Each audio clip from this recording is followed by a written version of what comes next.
is Wednesday, which is not typically the day I talk about Impeachment American Crime Story, but for all of you who have been so patient with me, here's my review of episode 8, Stand By Your Man. So this episode is easily one of my favorites in the season thus far, and the reason I say that is because one of the things I think American Crime Story does better than any other biopic is that it takes a ton of creative liberty. Obviously, this season's story of Bill Clinton's impeachment and the Monica Lewinsky scandal is one of the most well-known stories. I mean, I did plenty of research on this before watching this series. I'm sure you did too, or if not, you were just around during that time period. And so these events are so well known. Like, the important details of these events are well documented. However, what I think is so interesting is that this show really tries to dive into everyone's psyche. We've seen it with Monica, we've seen it with Linda, we've even seen it with Bill quite a bit. But this episode, we really dove into Hillary. She's been hinted at, promoted, marketed throughout this entire season.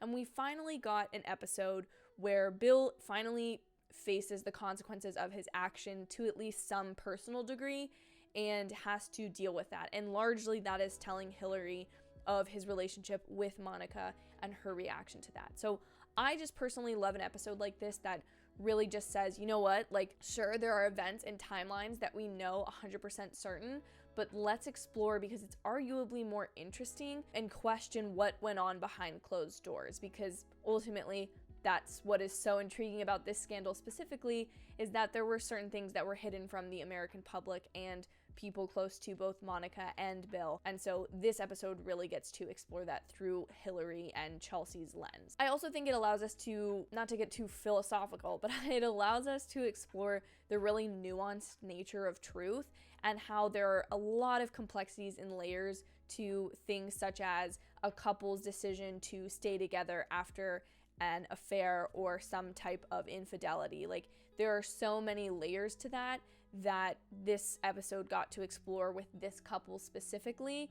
And obviously this show, in my opinion, continues to stay really good at not telling you what is factual and really just saying, like, we want to explore this version of events, when very easily other people are going to stay firm in beliefs that other things are true. I just think it's an exploration in creative liberty, and I am always for that, because sometimes I think that the creative choices a producer, director, writer can make with a show like this can get closer to the authenticity of something more so than just relaying factual events can. Outside of this, I thought it was brilliant that Monica was not featured heavily in this episode, and that specifically this episode began with her getting a new lawyer, attaining immunity, and being silent, because Monica Lewinsky's immunity deal in real life did keep her from speaking to the press or speaking to anyone other than the FBI and the grand jury about the events of the affair and her relationship with Bill Clinton.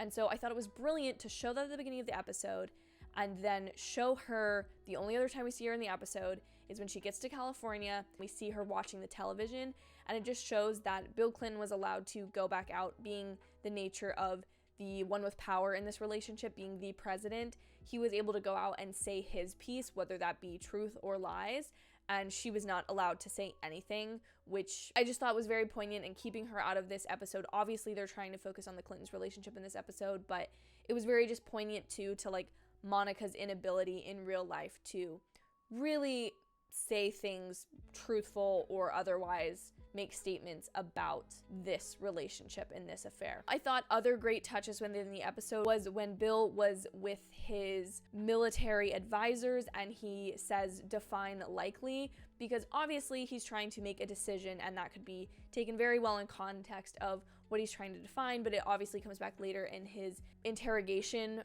from the Ken Starr and his legal team for the grand jury, and the infamous what is comes up. I also absolutely loved the shaky cam usage when the Clintons return to their home after coming back from Vernon Jordan's house for dinner, for Bill's celebratory dinner. It immediately, you come in the door and it's been so still, and Hillary has been so withholding of words and emotion and just any sort of like physicality. She's just really withheld herself that entire night. And then to see her come home and that shaky cam just be so much motion on top of her anger, his wanting her to talk to him, and then obviously the vase smash. Like, it was just such a good build up to that scene that just that tension instantly breaks from her being still, but you know that the breakage does not mean it went away. It just is like, it's out there. It's like Pandora's box. You're not gonna be able to put it back in there now. I will say, and this is maybe one of my first like criticisms of this season thus far, and maybe I just haven't been vocal about other things, but I feel like Hillary and Bill's fight once she knows about Monica has been marketed, hyped up this entire season in all of the promotional materials. Like, I don't think there's been a week where we've gotten a sneak peek at the next week's trailer that hasn't shown Hillary yelling at Bill, calling him chaos. And so for me, that fight ended very quickly. However, I think the emotional resonance of what Hillary's words were in that scene were so well written. When she says to him, "You disorient people just long enough so you can get what you want," it just shows her belief and awe of him as a man and a politician, but also her disgust at the fact that, like, now she has been made to look the fool. And it also implies his lack of responsibility for these actions, because he's just kind of the one with the power over everyone's head, that he can go about and do the things he needs to do and eventually avoid any severe consequences. But the other people who are the disoriented ones, or the ones who support him, are left in the wake of that destruction that he tends to do, especially in this specific instance with his relationship with Monica. That is all for this episode. I really liked it. Like, I seriously think it was one of my favorites of this season because, again, it's not trying to tackle absolutely everything or every character and legal issue going on in this series.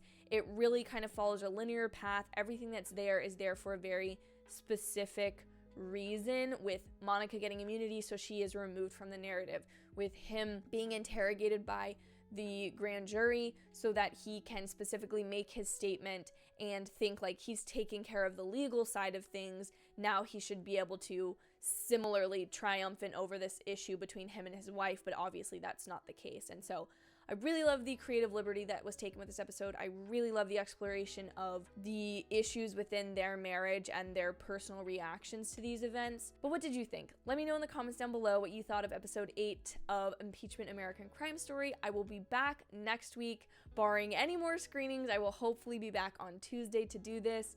Thank you all so much for your patience for these, and for those of you who continually come back and watch every week, genuinely means so much to me.